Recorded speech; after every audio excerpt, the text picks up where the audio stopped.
मोक्षमार्गस्य नेतारम् भेत्तारं कर्मभूभृताम्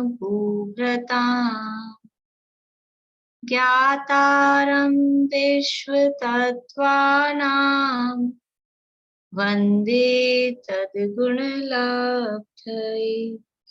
वन्दे तद्गुणलब्धये। मोक्षमार्ग के नेता एवं कर्म पर्वतों के भेदक और विश्व के सब तत्वों के ज्ञायक चेतन संवेदक सद्गुण आप समान प्राप्त हो यही भावना भाकर देव विनय पूर्वक करूं वंदना बारंबार जिनेश्वर देव बारंबार जिनेश्वर देव।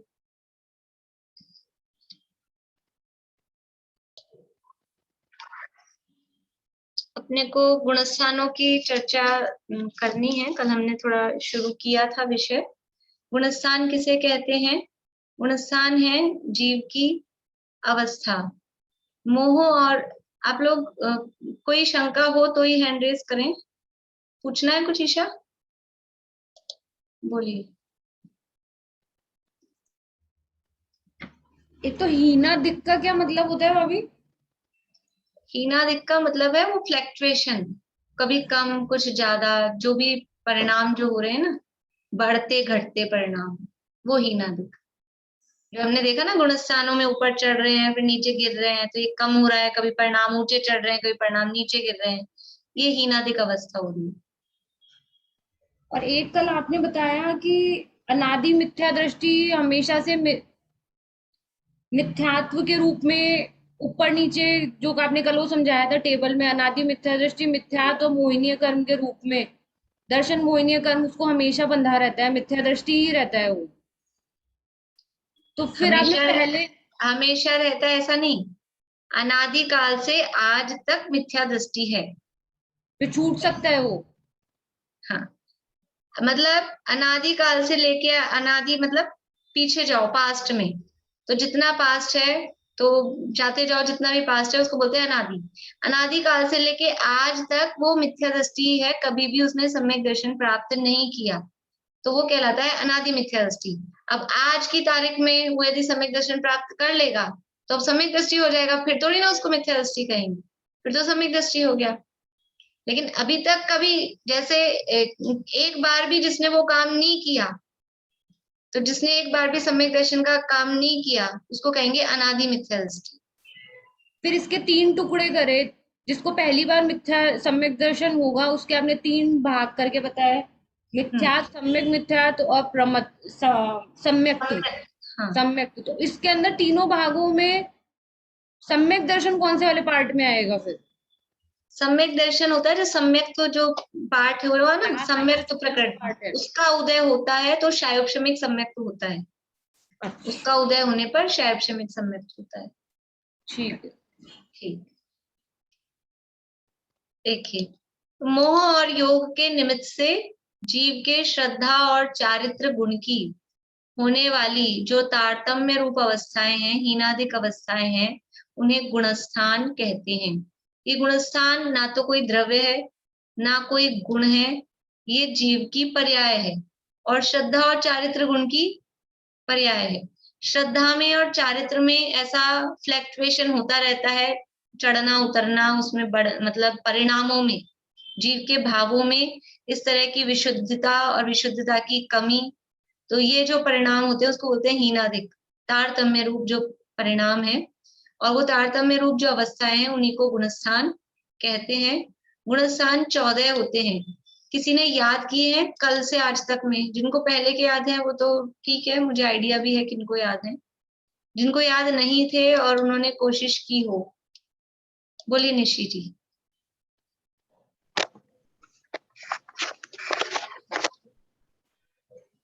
मिथ्यात्व, सम्यक मिथ्यात्व नहीं, सासाधन सम्यक मिथ्यात्व, अविरत मिथ्यात्व, अविरत मिथ्यात्व नहीं, अविरत सम्यक।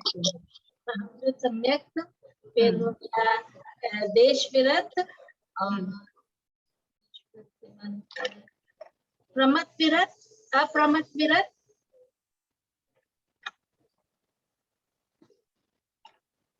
प्रमत विरत, अपूर्वकरण, अपूर्वकरण, अनिवृत्तिकरण, और संप्राय सूक्ष्म, और फिर हुआ उसके बाद क्या है, उपशांत मोह, शांत मोह, क्षीण मोह, फिर सहयोग, सहयोग केवली जिन, अयोग केवली जिन। बढ़िया, बहुत बढ़िया। लेकिन मैंने आपको एक बात कही थी कि जो लोग नया याद कर रहे हैं वो पहला मिथ्यात्व, दूसरा सासाधन, ऐसे करके याद करें। अभी याद हो जाएंगे, फिर आपसे ऐसे पूछा जाएगा सातवां, तो आपको ऊपर से नीचे तक बोलना पड़ेगा, और आपको ऐसे याद होगा ना सातवां अप्रमत्त विरत, तो तुरंत आपको याद आ जाएगा कि सातवां कौन सा है। इसलिए जो लोग नया याद कर रहे हैं और जिनको पुराना भी है वो कर सकें, तो उसके नंबर के साथ में ही याद करें। मोनिका, अभी याद करने होमवर्क है, आप सबको देते हो, लेकिन आपको भी होमवर्क है याद करने। जब भी आप कर लो 2-4-10 दिन में, पर करने हैं, ठीक है। और भी जिनको याद नहीं है, पारुल आपको याद है तो याद करने। खैर कल तो अपन ने पढ़े ही थे, तो आज इन्होंने की, बहुत अच्छी बात है, लेकिन 2-3-4 दिन में आप लोग जिनको याद नहीं है वो जरूर याद करें। बोलिए रेणु जी। मिथ्यात्व, पहला मिथ्यात्व, दूसरा सासाधन, तीसरा सम्यक मिथ्यात्व, चौथा अविरत सम्यक सम्यक्त्व, पांचवा देश विरत, छठा प्रमत विरत, सातवां अप्रमत विरत, आठवां अपूर्वकरण, नौवां अनिवृत्तिकरण, 10वां सूक्ष्म संप्राय, 11वां उपशांत मोह, 12वां क्षीण मोह, 13वां संयोग केवली जिन, 14वां अयोग केवली जिन। बढ़िया, बहुत बढ़िया। तो ये 14 गुणस्थान है। इनमें देखिए अब हम शॉर्ट में सरल, इनकी डिटेल तो बहुत है, बहुत डिटेल है, कल आप लोगों को आइडिया लग गया होगा, लेकिन अभी अपन सरलता से ही समझते हैं। पहला गुणस्थान क्या है? मिथ्यात्व, यानी जो जीव मिथ्या दृष्टि है। मिथ्या दृष्टि का मतलब क्या है कि जिस जीव को 7 तत्वों का यथार्थ श्रद्धान, 7 तत्वों का सही श्रद्धान नहीं है, आत्मा का स्वरूप जिसको नहीं पता, जिसको आत्मा का अनुभव नहीं है। मतलब क्या कि शरीर को आत्मा मानता है, आत्मा को शरीर मानता है, सुख के कारण को दुख का कारण मानता है, दुख के कारण को सुख का कारण मानता है, यानी परद्रव्यों से सुख मानता है। परद्रव्य कभी किसी को सुख नहीं कर सकते, सुखी नहीं कर सकते, लेकिन परद्रव्यों से सुखी होना, परद्रव्यों से दुखी होना, ये सब क्या है? ये 7 तत्व संबंधी विपरीत मान्यता। तो जिस जीव को ऐसा 7 तत्वों के संबंध में विपरीत मान्यता है, अपने आत्मा के स्वरूप के संबंध में विपरीत मान्यता है, वो जीव मिथ्या दृष्टि कहलाता है। और उसका गुणस्थान कौन सा है? कि मिथ्या दृष्टि जीवों का होता है मिथ्यात्व गुणस्थान, पहला गुणस्थान। अब हमको कैसे पता लगे कि कौन सा किसका है? तो 1 इंद्रिय से 4 इंद्रिय तक के सारे ही जीव नियम से वो मिथ्या दृष्टि ही होते हैं, क्योंकि सैनी पंचेंद्रिय जीव ही सम्यक दृष्टि हो सकते हैं। 1 से 4 इंद्रिय तक के जीव तो नियम से सारे मिथ्या दृष्टि ही है। तो एक थोड़ा सा क्राइटेरिया हल्का सा अपने को पता लग जाता है। और सैनी पंचेंद्रिय जीवों में भी जो बाहर से ही खोटे देवी देवताओं को मानते पूजते हुए दिखाई दे रहे हैं, ग्रहित मिथ्यात्व जिनके जीवन में है, वो भी निश्चित रूप से पहले मिथ्यात्व गुणस्थान में है। क्योंकि जो कुगुरु, कुदेव, कुधर्म, कुशास्त्र को मानते हैं वो मिथ्या दृष्टि होते हैं।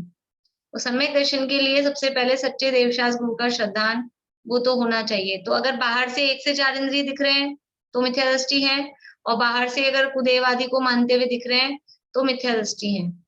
और दूसरे को नहीं देखना है, अपने में क्या है, अपने को अपना गुणस्थान चेक करना है।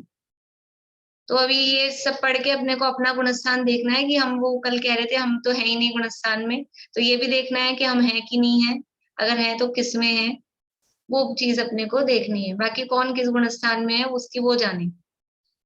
अब आया दूसरा गुणस्थान। दूसरे गुणस्थान का नाम है सासादन।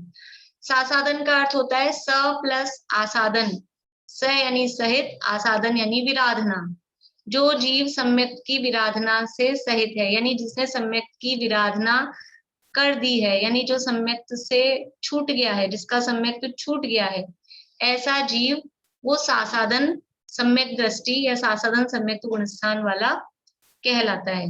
और इसके बारे में कल मैंने आपको बताया था, दूसरा और तीसरा ये दोनों गुणस्थान ऊपर से मतलब चौथे, पांचवे, छठे ये ऊपर कहलाते हैं। इनके ऊपर से दूसरा और तीसरा ये दो गुणस्थान अपन ने पकड़े, तो इनके ऊपर वाले जो गुणस्थान है वहां से जब जीव गिरता है, उतरता है, तभी ये गुणस्थान आते हैं। दूसरा और तीसरा गुणस्थान चढ़ते समय नहीं आएंगे, उतरते समय ही आते हैं। और दूसरा गुणस्थान है वो सम्यक्त की विराधना करने वाला, सम्यक्त का जो विराधना करता है ऐसे जीव का वो गुणस्थान है। तीसरा गुणस्थान का नाम है सम्यक मिथ्यात्व। सम्यक मिथ्यात्व का मतलब है मिश्र, उसको दूसरा उसका नाम मिश्र भी है, सम्यक भी है, मिथ्या भी है, तो मिक्स हो गया ना। सम्यक और मिथ्या ये दोनों अपोजिट हैं वास्तव में शब्द। सम्यक का अपोजिट मिथ्या होता है। सम्यक यानी सच्चा, शब्द अर्थ देखें, और मिथ्या का अर्थ होता है झूठा। तो या तो कोई चीज, कोई व्यक्ति या कोई बात सच्ची होगी या झूठी होगी। लेकिन ये स्थिति कैसी है, तीसरा गुणस्थान कैसा है कि ना तो सम्यक है ना मिथ्या है, मिश्र है, दोनों का मिक्स है। सम्यक मिथ्या कैसे होता है, ऐसा कैसे हो सकता है? मिश्र होता है कभी कुछ? मिश्र होता है क्या कभी कोई चीज? भाई कोई चीज या तो मीठी हो या खारी हो, मिक्स हो सकती है। या तो खट्टी हो या मीठी हो, खारी नहीं खट्टी। भाई कोई चीज या तो खट्टी हो या मीठी हो, लेकिन हमको अनुभव है, हम तो रोज यही काम करते हैं। दही में चीनी मिलाई तो हमको लगता है दही मीठा हो गया।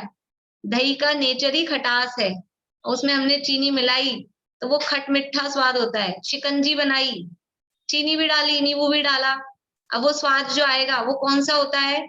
ना खट्टा होता है ना मीठा होता है। हाँ, नींबू ज्यादा है तो हम कहते हैं खट्टी हो गई, लेकिन फिर भी वो चीनी है उसमें। और अगर चीनी ज्यादा हो गई तो हम बोलते हैं मीठी हो गई, लेकिन फिर भी नींबू भी है उसमें। तो वो जो उनका स्वाद है वो मिश्र है, खट मिठा, खट्टा मीठा बोलते हैं, खट्टा मीठा स्वाद, ये है मिश्र। तो ये तीसरे गुणस्थान की स्थिति कैसी है?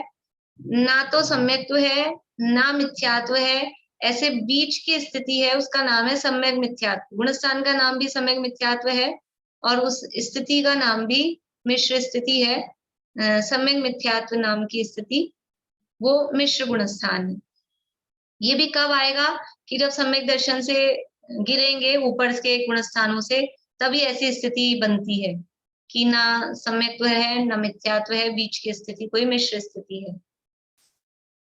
हो गए 3। चौथा गुणस्थान है अविरत सम्यक्त्व। अविरत का अर्थ है जिसके पास में व्रत नहीं है। अविरत, विरत यानी व्रत, अ यानी नहीं है, यानी बिना व्रत वाला है लेकिन सम्यक्त्व है। तो ऐसा सम्यक दृष्टि जिसका यानी अविरति है किसी भी प्रकार के, जिसके पास में व्रत नहीं है लेकिन वो सम्यक दृष्टि है। पहला वाला तो मिथ्या दृष्टि, टोटली मिथ्या दृष्टि है। दूसरा वाला मिथ्या दृष्टि तो नहीं है लेकिन वो सम्यक्त्व भी उसका छूट ही गया है, मिथ्यात्व में जाने ही वाला है, वो दूसरा वाला ऐसा है। तीसरा वाला वो भी मिश्र वाली स्थिति है, ना सम्यक दृष्टि है ना मिथ्या दृष्टि है। और चौथा वाला वो सम्यक दृष्टि है प्योरली, कोई मिश्र नहीं है, कोई उसने विराधना नहीं की है, वो प्योरली सम्यक दृष्टि है, लेकिन उसके साथ में कोई व्रत नहीं है। व्रत मतलब, व्रत का मतलब ऐसा नहीं रात्रि भोजन त्याग वाला व्रत या ये अपने जैसे व्रत नहीं। व्रत कहलाते हैं 5 पापों का या तो एक देश रूप में त्याग किया हो अणुव्रत, या 5 पापों का पूर्ण रूप से त्याग किया हो महाव्रत, वो कहलाते हैं व्रत।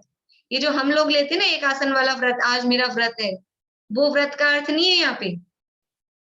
और एक टाइप के ऐसा, कुछ लोग तो फास्ट करते हैं तो सारे दिन फल फ्रूट खाते रहते हैं और आज हमारा फास्ट है, व्रत है, वो वाला व्रत नहीं है ये। यहाँ व्रत का मतलब है 5 पापों का पार्टली एक देश रूप से त्याग या 5 पापों का पूर्णतः त्याग।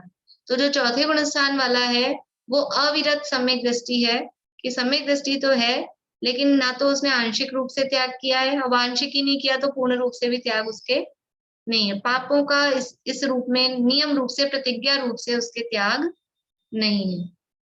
ये हुआ चौथा गुण स्थान। यहाँ से शुरू हो रहा है सम्यक दर्शन, यानी सम्यक दृष्टि के गुण स्थान कहाँ से शुरू होते हैं? ये चौथे गुण स्थान से। यहाँ से सम्यक दर्शन का मतलब है तत्वों का सही श्रद्धान, आत्मा का ज्ञान, आत्मा के स्वरूप का ज्ञान, या और सरल भाषा में कहें तो सुख की उत्पत्ति। अब तक जो था मिथ्या दृष्टि था, मिथ्या दृष्टि का मतलब है दुखी और सम्यक दृष्टि का मतलब है सुखी। ठीक है, तो सुख की उत्पत्ति, या दूसरे शब्दों में कहें धर्म। मिथ्या दृष्टि है वो अधर्मात्मा है। मिथ्या दृष्टि पूजा करे, पाठ करे, व्रत करे, उपवास करे, लेकिन जीवन में धर्म नहीं है। धर्म होता है सम्यक दर्शन, रत्नत्रय धर्म होता है, और वो धर्म की प्रकटता चौथे गुण स्थान से होती है। तो चौथे गुण स्थान वाला वो धार्मिक है, और मिथ्या दृष्टि है पहले गुण स्थान वाला है, वो धार्मिक नहीं है, उसके जीवन में धर्म नहीं है। बाहर में व्रत पूजा पाठ आदि करता है तो व्यवहार से उसको धर्म कहते हैं, वास्तव में वो सच्चा धर्म नहीं है। तो धर्म की शुरुआत, सुख की शुरुआत वो कहाँ से होती है? इस चौथे गुण स्थान से। अविरत सम्यक्त्व नाम का जो चौथा गुण स्थान है, इस चौथे गुण स्थान से धर्म की या सुख की शुरुआत, स्टार्टिंग। यदि हम मिथ्यात्व गुण स्थान में रह के और अपने आप को मान रहे हम तो सुखी हैं, अपने को क्या तकलीफ है?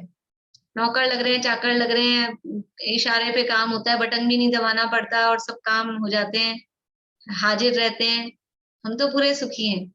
तो वो भ्रम में है, क्योंकि सम्यक दर्शन के बिना आज तक कोई भी सुखी हुआ नहीं है। जो विमानवासी हु थाय, क्यों दुख पाए? सम्यक दर्शन बिन दुख पाए। विमानवासी वैमानिक देव भी हो गया लेकिन दुखी रहा। क्यों दुखी रहा? वहां विमानवासी देव को क्या दिक्कत है, क्या तकलीफ है? वहां तो कहना मांगना भी नहीं पड़ता है, सब कंठ में से अमृत झड़ जाता है, प्यास लगे, भूख लगे, कुछ किसी को कहने की जरूरत नहीं है, फिर भी दुखी है। क्यों? क्योंकि सम्यक दर्शन नहीं है। तो सुख का प्रारंभ, सुख की उत्पत्ति वो सम्यक दर्शन से होती है। बोलिए आंटी। अपने को मनुष्य जीवन में पता लग सकता है कि सम्यक दर्शन प्राप्त हो गया, सामने वाले को या अपने को किसी देखो, अपने को अपने सम्यक दर्शन का पता लग सकता है, प्रकार से मालूम कर सकते हैं। अपने को अपने सम्यक दर्शन का तो पता लग सकता है। अब रसगुल्ला खाएंगे तो अपने को जो मिठास आएगी वो अपने को पता लग सकती है। अब दूसरे ने मुंह बंद कर लिया खा के अंदर, अब उसने रसगुल्ला खाया है कि नहीं खाया, उसका मुंह मीठा हुआ है कि नहीं हुआ है, ये अपने को कैसे पता लगेगा? दूसरे का पता करना भी नहीं है, अपने को क्या करना है दूसरे का पता करके? तो खुद का तो पता लग सकता है, दूसरे का कदाचित लग भी जाए। देखो, बाहरी व्यवहार से अगर बाहर में ही गड़बड़ दिख रही है तो ये सम्यक दृष्टि नहीं है, ऐसा तो हम पता लगा सकते हैं कि बाहर में खोटे देवी देवताओं को मान रहा है, पूज रहा है, इसका मतलब है कि ये सम्यक दृष्टि नहीं हो सकता किसी भी रूप में। लेकिन सच्चे देवशास्त्र गुरु को मान रहा है, पूज रहा है, सारी क्रियाएं बराबर दिखती हैं, लेकिन अंदर में वो सच्चा सम्यक दर्शन है कि नहीं है वो पता होना वो जरूरी नहीं है। हमारी इस भूमिका में तो नहीं सा ही है। कोई ऊंची भूमिका वाले हैं, कोई मुनिराज हैं अथवा कोई तीर्थंकर आदि हैं, उनको तो पता लग ही जाता है, अवधि ज्ञानी है उनको पता लग जाता है। हमारी भूमिका में भी एकदम मनाही नहीं है, लेकिन सरल नहीं है, बहुत रेयर है, बहुत मुश्किल है दूसरों का पता लगाना। लेकिन गृहस्थ को हो तो सकता है ना सम्यक हाँ, दर्शन? बिल्कुल बिल्कुल, चारों गतियों में ये चौथा गुण स्थान प्राप्त हो सकता है। तो तिर्यंच को भी हो सकता है, नारकी को भी हो सकता है, तो हम तो मनुष्य हैं, इसलिए मनुष्य में गृहस्थों को आराम से बिल्कुल होता ही है। मनुष्य तो गृहस्थ ये सम्यक दर्शन नहीं, मनुष्य को तो 14 गुण स्थान होते हैं, इसलिए हमारा टारगेट ये चौथे गुण स्थान का नहीं होना चाहिए। हमारा टारगेट तो जो टॉप हमारे लास्ट है, अभी इस पंचम काल में 7 गुण स्थान हो सकते हैं पुरुषों को, 5 गुण स्थान हो सकते हैं स्त्रियों को, तो हमारा तो लक्ष्य वो होना चाहिए। ये चौथा गुण स्थान तो ये चूहा भी कर लेता है, चूहे को भी हो जाएगा चौथा गुण स्थान। चूहा मतलब सबसे छोटा समझते हैं ना अपन, चूहे को, मछलियों को, चिड़िया, कबूतरों को सम्यक दर्शन हो सकता है। नारकियों को 7वें नरक में भी सम्यक दर्शन हो सकता है। असंख्यात नारकी 7वें नरक में सम्यक दृष्टि है, असंख्यात, अनकाउंटेबल। और पहले, दूसरे, तीसरे, चौथे, पांचवें, छठे सब में असंख्यात असंख्यात सम्यक दृष्टि नारकी हैं। तो अपने को थोड़ा ऐसा मुंह छुपाने वाली बात नहीं है कि जब नारकियों को हो रहा है, चूहों को, कुत्ते बिल्लियों को, चिड़िया कबूतरों को हो रहा है, और हम क्या हैं? अरे हम मानव हैं, कुछ तो शर्म करें, कुछ तो फर्क करें। हमको सम्यक दर्शन नहीं है, हम मुनि बन सकते हैं, मोक्ष जा सकते हैं, सम्यक दर्शन भी नहीं हुआ। ये हमको विचारना चाहिए। अभी तो हम हंसी में ले रहे हैं इस बात को, लेकिन जो चीज वो कर लेते हैं, अभी जैसे आजकल कोई आदमी अच्छा बड़ा समझ लो धनिक व्यक्ति हो, अरबपति करोड़पति, और वो कीपैड वाला फोन लेके घूमे, नोकिया का फोन लेके घूमे, तो क्या कहते हैं? अरे सब्जी वाले ही टच स्क्रीन लेके घूमते हैं, स्मार्टफोन लेके घूमते हैं, स्वीपर ही लेके घूमते हैं, और आपने ये ले रखा है। तो ऐसे कहते हैं ना, अरे कुछ सोचो तो सही। ऐसे ही हम इतने बड़े मनुष्य, और उसमें भी उत्तम कुल, उत्तम सब कुछ है, कोई असुविधा नहीं है, और फिर सम्यक दर्शन ही नहीं हुआ अभी तक। तो थोड़ी शर्म करने वाली बात है ऐसा। चलिए अब अपन टाइम अपना हो जाएगा, आगे बढ़ते हैं। बोलिए चमेली आंटी, आपका हो गया ना जवाब? हाँ बोलिए आयुष। आपने अभी जो बताया कि पुरुषों को 7th गुण स्थान मतलब में मैक्स हो सकता है, तो ये इस काल में या फिर ये इस नियम? काल में, इस काल में। इस काल वरना तो चौथे काल में तो पूरे 14 गुण स्थान पार करके सिद्धि होंगे, होते हैं। इस काल की अपेक्षा पंचम काल में। तो कितने हो गए अपने? 4। अब 5वें गुण स्थान का नाम है देश विरत। देश का मतलब है एक देश, पार्टली, आंशिक। देश का मतलब ये देश, भारत देश ऐसा वाला देश नहीं। देश का मतलब है एक देश, आंशिक, पार्टली, जो शब्द जिसको समझ में आए, पूरा नहीं, कुछ, उसको आंशिक। और विरत यानी व्रत, तो जिसके आंशिक व्रत हैं, कुछ मात्रा में व्रत हैं, वो कहलाता है देश विरत नाम का गुणस्थान। मतलब क्या कुछ मात्रा में व्रत का मतलब क्या? कि जमीकंद में हमने आलू तो छोड़ दिए, गाजर रख ली, ऐसा कुछ मात्रा में। कि रात में हमने अन्न तो छोड़ दिया, फल फ्रूट रख लिए, ऐसा नहीं। यहाँ व्रत का मतलब वही समझना, व्रत मतलब है पापों का त्याग। और पापों का त्याग पूर्ण रूप से होता है, और पापों का त्याग आंशिक रूप से होता है। पाप कौन से हैं? हिंसा, झूठ, चोरी, कुशील, परिग्रह, ये 5 पाप हैं। मैं पूछ नहीं रही हूँ, जिनको याद नहीं हो वो लिख लें। एक आध दो लोग हो सकते हैं कि जिनको 5 पाप के नाम नहीं याद हो, यदि कोई ऐसा है तो वो लिख लें, याद कर लें। हिंसा, झूठ, चोरी, कुशील, परिग्रह, ये 5 पाप हैं। इनका एक देश त्याग। एक देश त्याग का मतलब क्या? जैसा अभी हमने उसमें पढ़ा था संयम असंयम, कि हिंसा का एक देश त्याग वो कैसे होगा? कि त्रस हिंसा का तो पूर्ण रूप से त्याग, लेकिन स्थावर हिंसा का त्याग नहीं है। मारेगा चला चला के ऐसा नहीं, लेकिन त्याग नहीं है, तो ये होगा पार्टली हिंसा का आंशिक त्याग, हिंसा का एक देश त्याग। त्रस हिंसा का पूर्णतः त्याग, स्थावर हिंसा का त्याग नहीं। ये हुआ एक देश त्याग। इसी तरह से झूठ में, अब झूठ में कैसे लगाएंगे? कि स्थूल झूठ बोलने का त्याग। स्थूल मतलब मोटा मोटा ही, कोई जरूरत ही नहीं है, कोई काम ही नहीं है, कोई बात ही नहीं है। स्थूल झूठ बोलने का त्याग है। स्थूल और सूक्ष्म अपनी तरफ से नहीं लगेगा। सूक्ष्म का मतलब है ऐसा झूठ कि जब जो कभी अपने को ही पकड़ में नहीं आ रही। जैसे इस तरह की कुछ चीजें चलती है, या कोई ऑफिशियल काम में कुछ होते हैं जिसमें कहीं कभी डेट ऑफ बर्थ में चलता है ऐसा, या कुछ और काम, तो वो होते हैं सूक्ष्म। और मोटा मोटा ही कोई चीज हम 100 रुपए खरीद के लाए, जबरदस्ती किसी को 150 की बताना, तो ये मोटा मोटा है। हमारा कहीं जाने का विचार है अथवा नहीं है, फिर भी दूसरे को गुमराह करने के लिए है कि नहीं है, ऐसा कुछ भी कहना, ये स्थूल झूठ है। तो स्थूल झूठ बोलने का त्याग सूक्ष्म झूठ बोलने का त्याग नहीं है।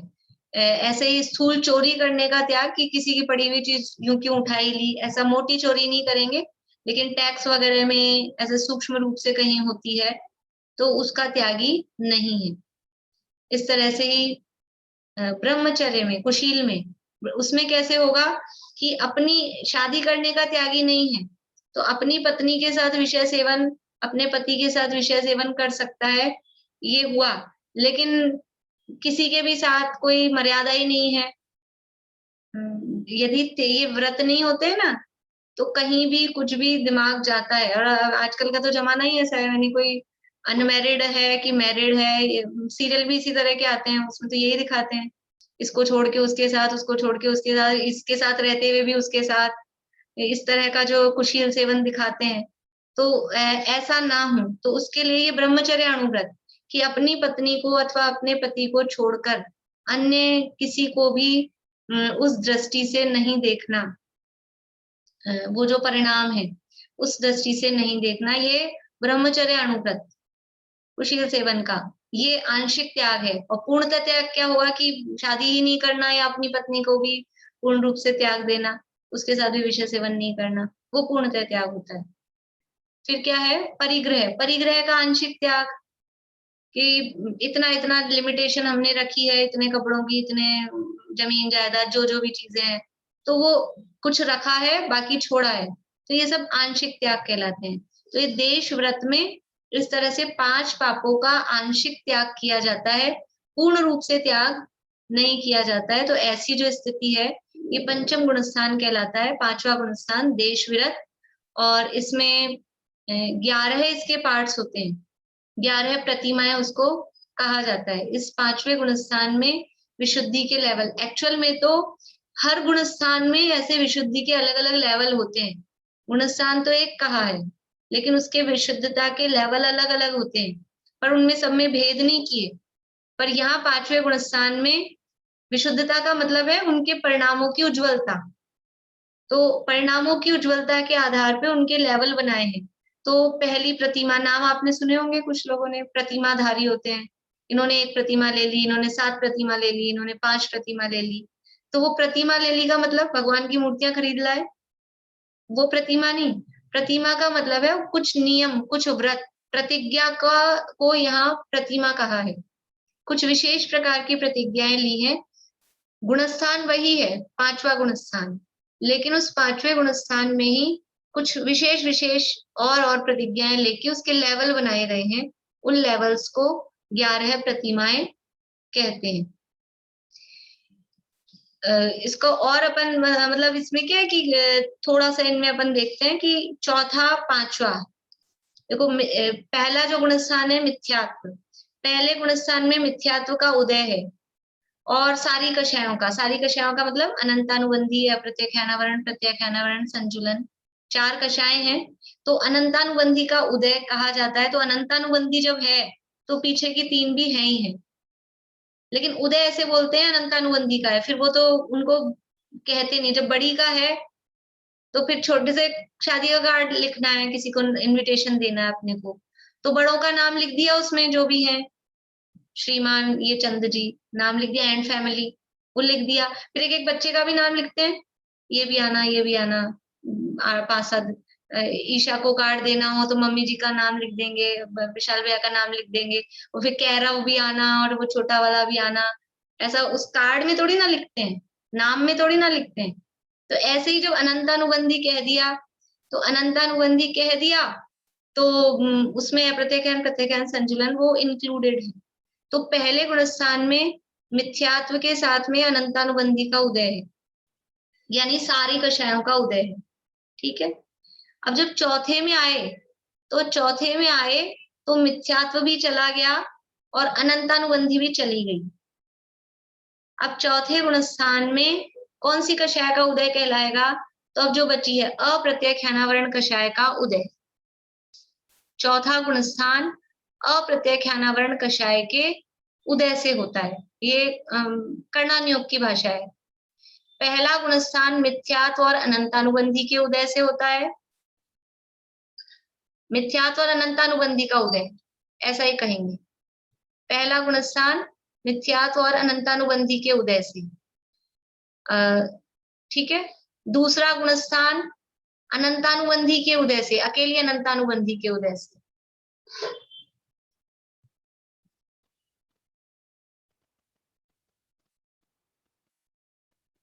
तीसरा गुणस्थान सम्यक मिथ्यात्व प्रकृति के उदय से। कल भी मैंने ये बात आपको प्रकृतियों की उसमें बताई थी। तीसरा गुणस्थान सम्यक मिथ्यात्व प्रकृति के उदय से।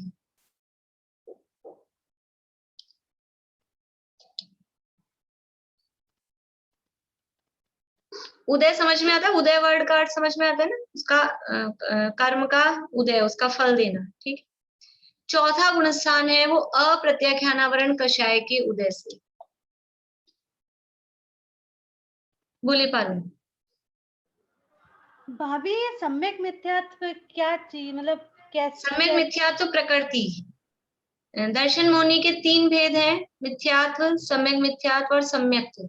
ये 3 भेद दर्शन मौनी के है ना, उसमें से जो दूसरी वाली है सम्यक मिथ्यात्व प्रकृति, उसके उदय से तीसरा गुणस्थान होता है।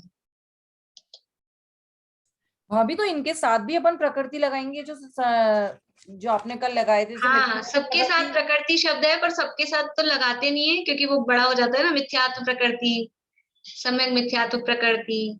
अच्छा, मतलब ये सब इसके कर्म की प्रकृतियां हैं, कर्म के भेद है ना, तो कर्म की हाँ। प्रकृतियां हैं, तो वो सबके साथ ही है, लेकिन उनके साथ तो अपन मिथ्यात्व सम्यक मिथ्यात्व चलता है, पर वो सम्यक तो शब्द से कंफ्यूजन हो जाता है कि सम्यक दर्शन है कि कर्म है, इसलिए उसके साथ में प्रकृति तो लगा के ही रखते हैं।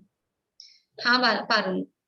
भाभी तो ये जो सम्यक मिथ्यात्व प्रकृति होती है, इसमें भी मिश्र भाव होते हैं, मतलब थोड़ा सा सम्यक भी होता है और मिथ्यात्व भी होता है। हाँ, ये प्रकृति के उदय से ही ये मिश्र भाव होते हैं। ये जो मिश्र भाव हो रहा है ना, ये सम्यक प्रकृति के उदय से, जैसे थोड़ा आप लोगों ने पहले सुना, इसमें अपने 6ठे अध्याय में आया था, क्रोध कर्म के उदय से, क्रोध जब अपने चारित्र मौनी के पढ़ा था ना, क्रोध क्यों आता है कि क्रोध कर्म का उदय, उससे क्रोध आया और फिर उससे क्रोध बंधता है, ऐसा। तो वो एक कर्म की प्रकृति भी क्रोध नाम की है, एक जीव का भाव भी क्रोध नाम का है। ऐसे ही सम्यक मिथ्यात्व नाम की एक कर्म की प्रकृति भी है, और ये सम्यक मिथ्यात्व नाम का जीव का भाव, तो वो गुणस्थान भी है। बोलिए मधु भाभी। दूसरा वाला फिर से बता। दूसरा गुणस्थान का जी। दूसरा गुणस्थान अनंतानुबंधी कषाय के उदय से।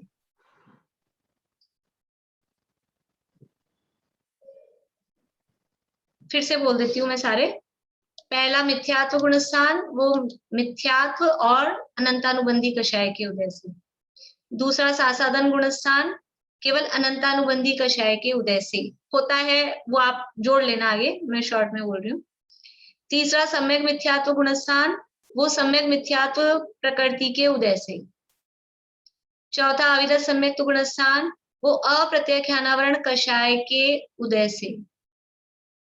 अभी तो पूरा लगाना हो, कषाय कर्म प्रकृति के उदय से, वो तो पूरा नाम तो इतना बड़ा है, ऐसा। अब ये पांचवा गुणस्थान, ये पांचवा गुणस्थान होता है प्रत्याख्यानावरण कषाय कर्म के उदय से। प्रत्याख्यानावरण कषाय के उदय से। तो इसका मतलब क्या हुआ, थोड़ा सा समझ लीजिए। अब अपन ने बात छेड़ी है तो देखो, चौथा गुणस्थान है वो अप्रत्याख्यानावरण के उदय से, है ना, और पांचवा गुणस्थान है वो प्रत्याख्यानावरण के उदय से, ये कहा। और कषाय कितनी है, कषाय है 4, अनंतानुबंधी, अप्रत्याख्यानावरण, प्रत्याख्यानावरण और संजलन। ये तो सबको पता है, ये 4 प्रकार की कषाय होती हैं। और इनमें अनंतानुबंधी बोला ना, तो क्रोध मान माया लोभ, वो समझना, इसमें भी क्रोध मान माया लोभ, ये समझना। तो जिसके अनंतानुबंधी का उदय है, उसके ये सब है, उसके पास में है। लेकिन जिसकी ये चली गई, अनंतानुबंधी चली गई, तो अब उसके ये उदय है, ये भी है साथ में, लेकिन ये उदय कहलाएगा। अब जिसके ये भी उदय नहीं है, प्रत्याख्यानावरण का उदय है, इसका मतलब उसके 2 चली गई। जिसके अप्रत्याख्यानावरण का उदय है, उसके 1 गई है। जिसके प्रत्याख्यानावरण का उदय है, उसके 2 गई है। मतलब क्या हुआ चौथे गुणस्थान में, ये चौथा गुणस्थान है प्रत्येक के उदय वाला, चौथे गुणस्थान में कितनी कषायों का उदय है? अब ये बताइए, चौथे गुणस्थान में कितनी कषायों का उदय है? उंगली दिखा दीजिए आप लोग, 1 2 3 4।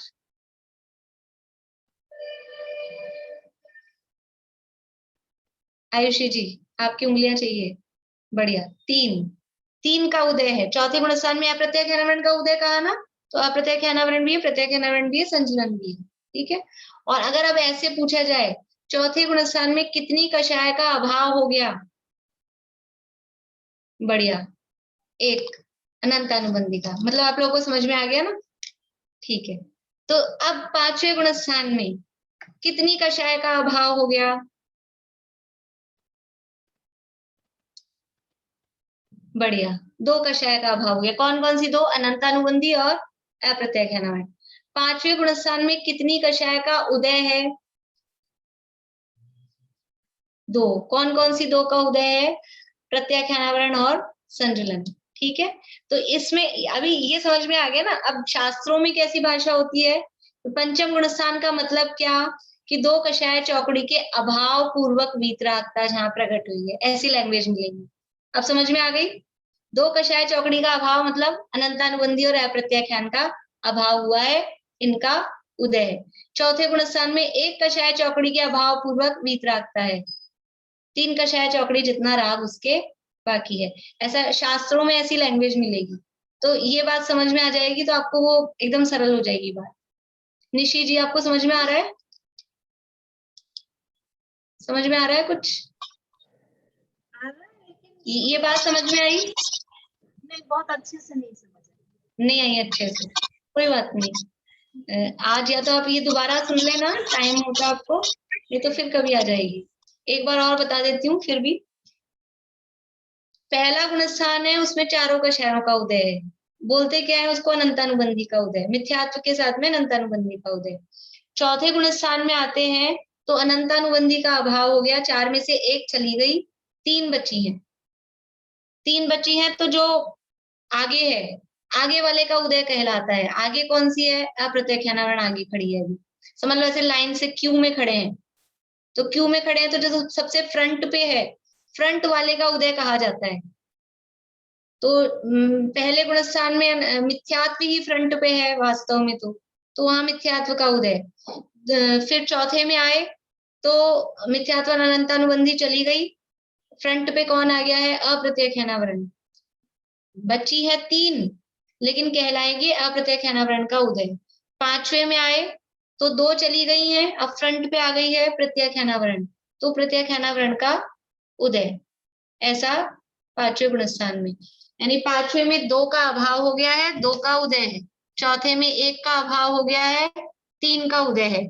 और पहले गुणस्थान में मिथ्यात्व के साथ में चारों का ही उदय है। अब है आगे छठा गुणस्थान। छठे गुणस्थान का नाम है प्रमत्त विरत या प्रमत्त संयत। प्रमत्त शब्द का अर्थ है प्रमाद, और विरत का अर्थ है वही व्रत, व्रत सहित, या फिर संयत शब्द का अर्थ है संयमी। प्रमाद भी है, प्रमाद सहित जो व्रती है या प्रमाद सहित जो संयमी है, वो कहलाता है प्रमत्त विरत।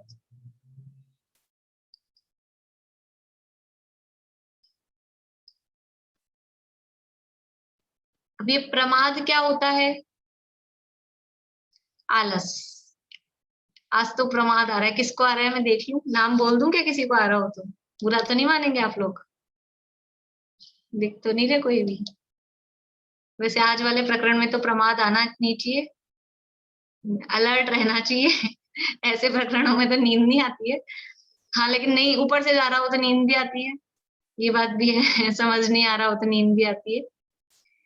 तो प्रमाद का सामान्य रूप से हम अर्थ समझते हैं आलस, नींद, लेकिन वो तो है पर उतना ही नहीं है। प्रमाद का व्यापक अर्थ है।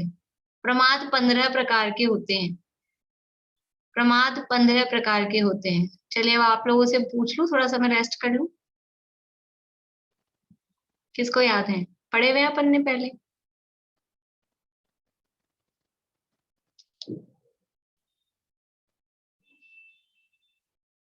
बोलिए शकुंतला देवी जी। 5 पाप, 4 कसाय, 4 विकथा, स्नेह और निद्रा। आशा आंटी आपको याद है? बस 4 विकथा याद आ रही है और स्नेह और निंद्रा आ रही है, और याद नहीं आ रहे हैं, और मैं चलिए। कंफ्यूजिंग हो रहा है। इन्होंने कुछ गड़बड़ की है, इन्होंने क्या गलती की है वो बतानी है। बोलिए रेखा इन्होंने जी। 5 पाप बोले, 5 इंद्रियां हैं। बहुत बढ़िया। 5 हाँ। पाप नहीं है, 5 इंद्रियां भी नहीं, 5 5 इंद्रियों के विषय।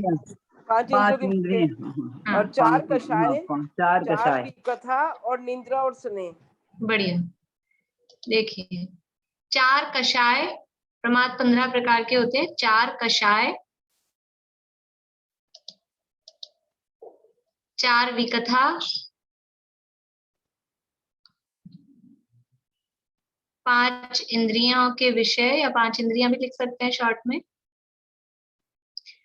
कितने हो गए? 4 और 4 8 और 5 13, और निद्रा और स्नेह 14 और 15।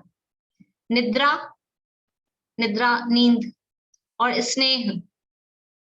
अभी क्या क्या प्रमाद है? हम अकेला एक 15 में से केवल एक को प्रमाद समझते हैं, निद्रा को। और लास्ट वाला क्या है? स्नेह। किसी से स्नेह करना, प्रेम करना, प्रीति करना, ये भी प्रमाद है। ये हम सोच भी सकते हैं कि हम किसी से प्रेम कर रहे हैं, स्नेह कर रहे हैं, किसी भी टाइप का, माँ बेटे का हो, पिता पुत्र का हो, और भी किसी भी टाइप का जो स्नेह आपस में होता है, ये प्रमाद है। ये प्रमाद है। कषाय कर रहे हैं, क्रोध मान माया लोभ, कषाय के परिणाम, ये प्रमाद है। कषाय तो पता है सबको, क्रोध मान माया लोभ। 4 विकथा वो भी लिख लीजिए। 4 विकथा कौन कौन सी होती है? पारुल आपको याद है? भोजन कथा, स्त्री कथा, व्यापार, राज कथा, और एक याद नहीं आ रही। चोर कथा, भोजन कथा, स्त्री कथा, राज कथा और चोर कथा। ये 4 प्रकार की कथा। कथा का मतलब है इसके संबंध में बात करना, कहना, आपस में चर्चा करना या विचार भी करना, वो सब कथा के अंतर्गत आएगा। ये वी कथा, वी का मतलब है खोटी। ये खोटी बातें हैं, खोटी चर्चाएं हैं, भोजन की चर्चा। जितनी भी ये समझ लीजिए होम साइंस की जितनी भी चर्चाएं हैं ना, होम साइंस बोलते हैं। हमारी शाम को क्लास चलती थी स्मारक में, और क्लास से निकल के बाहर निकल के सब सर्दी के दिनों में विशेष रूप से गुड़ का ये बनाना, आंवले का ये बनाना चालू हो जाते थे। तो हम बोलते थे ये क्लास पूरी हुई और ये होम साइंस की क्लास चालू हो गई। कभी कभी तो बाहर भी नहीं निकलते थे, अंदर ही शुरू हो जाते थे। तो ये जितनी भी चर्चाएं हैं, भोजन संबंधी जो भी बातें हैं, क्या बनाना, क्या नहीं बनाना, कैसे बनाना, ये जितनी भी चर्चा है वो भोजन कथा, वी कथा है। और करनी पड़ती है, पड़ती है, करते हैं शौक से, वो तो एक अलग बात है। लेकिन नहीं भी करना चाहें तो बात तो करनी पड़ती है, विचार तो करना ही पड़ता है कि क्या बनाना है, क्या नहीं बनाना है। बोलिए बीना भाभी। कौन सी है? भोजन कथा, स्त्री कथा, राज कथा और चोर, चोर, चोरी। अच्छा, चोर कथा। ठीक है। बोलिए आशा आंटी। तो छठा गुण स्थान तो मुनियों का होता है ना? हाँ। तो मुनियों की ये कथाएं कहाँ होती है? मुनियों की कथाएं ऐसे अपने जैसे नहीं होती है, लेकिन उनके भी आंशिक रूप में जब वो ग्रंथ आदि लेखन करते हैं। नहीं वो तो ठीक है, लेकिन ये ऐसी भोजन कथा, चोर कथा, राज कथा, ये सब कहाँ जैसे होती है? भक्ष्य भक्ष्य का वर्णन लिखा, तो वही उनके लिए भोजन कथा हो गई। अच्छा, ग्रंथ लिख रहे हैं ना, भक्ष्य ये खाने योग्य है, ये नहीं खाने योग्य है, ऐसा उन्होंने शास्त्र लिखते समय लिखा, उपदेश दिया, तो ये भोजन कथा हो गई। ऐसा। अब ये तो सॉरी, आप म्यूट हो गए आंटी। ये तो मतलब उपदेश देने के लिए लिखा है ना? कुछ भी हो, इसीलिए वो प्रमत्त गुण स्थान है। वो तो उनका वो समझ लीजिए शुद्धोपयोग की दशा नहीं है। गुणस्थान वही है, लेकिन उसमें वो शुभ भाव की भूमिका है। तो वो ये कर्णानियोग है, गुणस्थान का प्रकरण है, कर्णानियोग का प्रकरण है, बारीकी से पकड़ता है जो भी है। प्रमाद, अभी अपन पहले भेद लिख लें, फिर मैं आपको परिभाषा बताऊंगी प्रमाद किसे कहते हैं। तो ये 4, भोजन कथा, स्त्री कथा, स्त्रियों के बारे में, ये तो स्त्रियों के बारे में मतलब स्त्रियां पुरुषों के बारे में करें अथवा पुरुष स्त्रियों के बारे में करें, वो तो है ही है। और स्त्रियां भी आपस में स्त्रियों के बारे में, मतलब उसके उनके श्रृंगार की, उनके पहनने ओढ़ने की, किस तरह से क्या, वो सारी जो भी चर्चाएं हैं वो स्त्री कथा के अंतर्गत आएगी। कैसे कपड़े आपस में हम एक दूसरे को बताएं, या किसी स्त्री के रूप सौंदर्य का वर्णन करें तो मुनिराजों के संबंध में कैसा आएगा कि आदि पुराण लिख रहे हैं और उसमें मरु देवी का वर्णन लिख रहे हैं, तो नख से शिक्तक का वर्णन, सीता का वर्णन लिख रहे हैं, कितनी सुंदर थी, तो वो सारा वर्णन पुराणों में होता है, तो ये स्त्री कथा हो जाती है उनके लिए, ऐसा। तो ये भोजन कथा, स्त्री कथा। इसके बाद में राज्य कथा, राज्य के बारे में चर्चा वार्ता करना, राज्य में क्या चल रहा है, कोरोना की परिस्थितियां और टैक्स वैक्स के बारे में, और जो भी चल रहा है, नीतियां, राजनीतियां, कौन सा जीएसटी लग रहा है, कौन सा क्या हो रहा है। अब लेडीज को जिनको इंटरेस्ट आता हो उनको लेडीज को भी कर सकती है, नहीं जेंट्स की मुख्य रूप से चलती है। तो ये इस तरह की जो भी बातें करना वो राज्य कथा है। और फिर है चोर कथा, वो तो हम नहीं करते, वो भी करते हैं, कैसे कि किस तरह से टैक्स बचाना, किस तरह से क्या बचाना, कि ये थोड़ा बहुत भी माइनर भी जैसा भी, लेकिन एक दूसरे को सिखाना, एक दूसरे को बताना, ऐसे किया करो, इसमें ये बच जाता है, इसमें यहाँ ये इस तरह से पैसा बच जाता है, ये काम करना चाहिए। तो ये सब चोर कथा के अंतर्गत आता है। ये 4 प्रकार की भी कथाएं हैं, प्रमाद है। बोले आयुषी। अभी फिर तो बार्गेनिंग भी चोर कथा में आएगी, क्योंकि बार्गेनिंग तो मोस्टली अपन मतलब नॉर्मली अपन करते ही हैं। वो एक बार्गेनिंग में भी अलग अलग टाइप है, मतलब एक तो उसकी मतलब जितना उसका मेहनताना है उससे भी कम देना, वो चोर कथा के अंतर्गत आएगा। और एक बहुत बड़ा बड़ा के, कहीं तो ऐसा ही होता है ना, वो पहले से बड़ा बड़ा के बहुत ज्यादा बोलते हैं, फिर वो कम, तो वो एक अलग चीज हो जाती है, वो मैटर थोड़ा सा अलग हो जाता है। ये हो गए 4 कषाय, 4 वित्त कथा। 4 इंद्रिय, 5 इंद्रियां तो सबको मालूम ही है, स्पर्शन इंद्रिय के विषय भोग रहे हैं, या रसना, घ्राण, चक्षु, कर्ण। निद्रा, सोना, वो स्पष्ट रूप से प्रमाद है ही, नींद लेना। और स्नेह, इसकी भी चर्चा अपन ने कर ली। ये 15 प्रकार के प्रमाद हैं। प्रमाद किसे कहते हैं, इनको सबको प्रमाद क्यों कहा?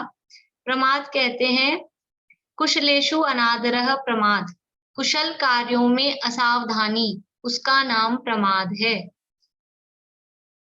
कुशल कार्यों में असावधानी को प्रमाद कहते हैं। अब कुशल कार्य क्या है?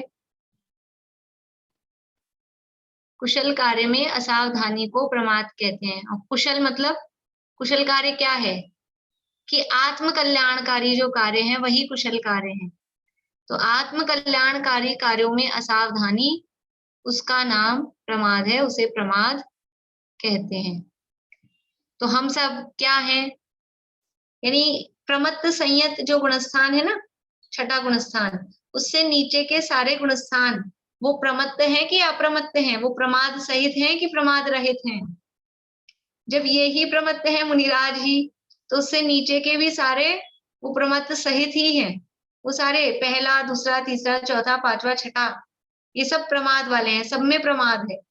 लेकिन छठे में अलग से क्यों बताया कि उनमें तो और ही चीजें हैं, मिथ्यात्व भी पढ़ा है, अभी कषाय ही पढ़ी है, और इसलिए उनमें प्रमाद को हाईलाइट नहीं किया है। यहाँ प्रमाद शब्द दिया है, वो अंत दीपक है। जैसे नमो लोए सव्व साहुणम में लोए और सव्व वो अंत दीपक है, शुरू के पदों के साथ भी लगाते हैं, याद है कि नहीं आप लोगों को? भूल गए सब, बहुत दिन हो गए पढ़ा हुआ। नमो लोए सव्व अरंताणम, नमो लोए सव्व सिद्धाणम, ऐसा होना चाहिए, लोक के सभी अरंतों को नमस्कार हो, ऐसा बनता है ना अर्थ उसका। लेकिन लास्ट वाली लाइन में है लोक के सभी साधुओं को नमस्कार हो। ऊपर तो नमो अरंताणम का है, अरंतों को नमस्कार हो, लेकिन अरंतों को नमस्कार हो मतलब सभी अरंतों को, लोक में जितने अरंत है सबको। तो वो लोए और सब, वो सबके साथ लगाया जाता है, अंत दीपक कहते हैं। ऐसे ही ये प्रमत्त शब्द, ये पिछले जो गुणस्थान जितने भी हुए उनके सबके साथ में है। सारे गुणस्थान प्रमाद वाले ही हैं, 1 से 6 तक सभी गुणस्थान प्रमाद वाले हैं। तो प्रमाद के साथ में जहाँ संयम है, व्रत है, पूर्ण व्रत, पहले तो थे देश व्रत 5वें गुणस्थान में, और अब क्या है, सकल व्रत, महाव्रत, पूर्ण व्रत, कुछ भी शब्द कहें, पापों का पूर्ण रूप से त्याग। छठे गुणस्थान यानी ये मुनिराजों का गुणस्थान है। छठे से ऊपर के अब सारे गुणस्थान मुनिराजों के हैं। 1 से 4 गुणस्थान वो गृहस्थों के हैं, और 5वां गुणस्थान भी गृहस्थों का है, लेकिन वो व्रती श्रावकों का है। गृहस्थों में भी जो थोड़े अलग दिखते हैं, प्रतिमाधारी कोई व्रती, तो 1 से 5 गुणस्थान सभी गृहस्थों के हैं, लेकिन 5वां गुणस्थान है वो व्रती गृहस्थों का, व्रती श्रावकों का है। और छठे से लेके ऊपर के गुणस्थान, छठे से 12वें तक के गुणस्थान वो मुनिराजों के गुणस्थान है। अभी छठे गुणस्थान में कितनी कषाय का अभाव होगा? चौथे में 1 कषाय का अभाव था, 5वें में 2 कषाय का अभाव था, छठे में 3 कषाय चौकड़ी। कषाय भी शॉर्ट में बोल रहे हैं, एक्चुअल में बोलना चाहिए कषाय चौकड़ी। छठे गुणस्थान में छठे, 7वें, 8वें, 9वें, इन 4 गुणस्थानों में 3 कषाय चौकड़ी का अभाव होता है। 1 कषाय का उदय है। एक कौन सी बची? अब कौन सी बची? 3 का अभाव हो गया, तो उदय किसका है? संज्वलन का। छठे से लेके 9वें गुणस्थान तक संज्वलन का उदय है। अभी उस उदय में क्या फर्क है वो अपन चर्चा कल करेंगे। अभी सामान्य रूप से कहा है उदय, लेकिन उदय में भी फर्क है, कल पूरा कर देंगे। कल सैटरडे भी है, फिर मंडे से अपन 7वां अधिकार अपना अध्याय शुरू करेंगे। फिर कल इस टॉपिक को पूरा कर लेंगे। छठे से 12वें गुणस्थान तक मुनिराजों के गुणस्थान है। उसमें से छठे गुणस्थान से लेके 9वें गुणस्थान तक 3 कषाय चौकड़ी का अभाव है, 1 संजुलन कषाय चौकड़ी का उदय है। ठीक है, ये उदय और अभाव वाली चर्चा जो वो इसलिए मैंने बताई कि आगे के गुणस्थानों में इसी से फिर वो चलता है। और छठा गुणस्थान है वो मुनिराजों का गुणस्थान है, लेकिन मुनिराज कैसी दशा में है कि प्रमाद रूप दशा में है। मतलब मुनिराजों के ऐसे हमारे जैसे प्रमाद नहीं है, या तो वो आहार करते हुए होंगे, या विहार करते हुए होंगे, या उपदेश देते हुए होंगे, या शास्त्र लेखन आदि कुछ कार्य कर रहे होंगे। यही दशा उनकी प्रमत्त दशा होती है, उनके लिए यही प्रमाद है इसी रूप में। क्योंकि वो प्रमाद कौन सा है? उनका संजुलन जन्य। संजुलन कषाय वो एकदम हल्की कषाय होती है, ऐसी तीव्रता उसमें जैसे हम लोगों के होती है। सो गए हम लोग, खराटे मार मार के उठा रहे हैं तो उठ ही नहीं रहे, पता ही नहीं चल रहा, नींदों में ही काम कर आए। ऐसी नींद उनके नहीं होती, निद्रा उनके भी है। सोते हैं कि नहीं सोते मुनिराज? कितनी देर के लिए सोते हैं? भूमा ही पिछली रयनी में कछु शयन एकासन करन। आधी रात बीत जाए, लास्ट प्रहर जो होता है रात्रि का, उसमें थोड़ी सी देर के लिए, अंतर मुहूर्त मात्र के लिए उस झपकी आती है केवल। इतनी ऐसी हमारी जैसी नींद उनकी नहीं होती कि पता ही नहीं लगे क्या हो गया, सब चोर चोरी करके माल साफ करके चले जाएं और यहाँ सोते ही रहे। ऐसी नींद उनकी नहीं होती है। तो निद्रा है, लेकिन वो संजुलन जन्य जो भी उनकी कषाय है ना, वो संजुलन जितनी ही है, और संजुलन है वो एकदम हल्की कषाय होती है। तो इस तरह से ये छठे गुणस्थान तक की बात। 7वें को भी साथ में ले लेते हैं। एक चले प्रश्न है तो फिर पहले प्रश्न ले लेते हैं, समय तो हो ही गया। बोली पार्वती। भाभी कषाय तो 10वें गुणस्थान तक रहती है ना? पर 10वें में कुछ और उदय है, वो कल बताऊंगी। अभी मैं, अभी समय हो गया इसलिए। कषाय तो है, उदय भी है, लेकिन वो चारों का नहीं है। क्रोधमान मायालोक चारों का नहीं है। बोलिए चित्रांति। वो क्वेश्चन भी तो दिए थे आपने स्टोरी से आदिनाथ भगवान के, वो कल करेंगे ना, सैटरडे कल शाम की क्लास में करेंगे। अच्छा शाम की क्लास में करेंगे क्या? कल शाम की क्लास में करेंगे। और किसी को प्रश्न है?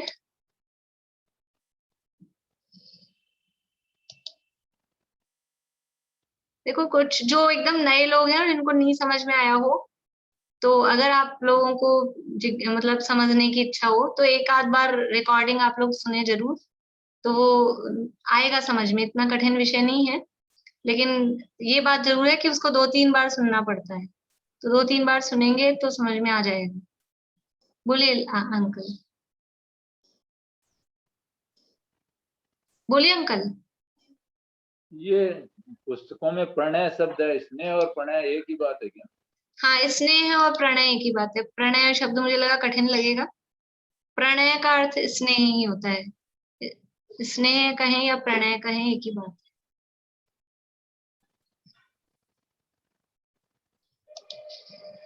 चलिए, और किसी को प्रश्न है?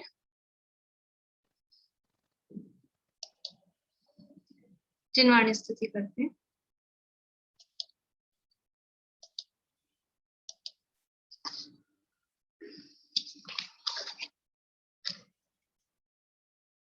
निज पद विहारी धर्मधारी धर्ममय धर्मात्मा, निज आत्मा को साध पाया परम पद परमात्मा। हे ज्ञान त्यागी नमी तेरी शरण में मम आत्मा, तूने बताया जगत को सब आत्मा परमात्मा। नौ बार नमोकार मंत्र।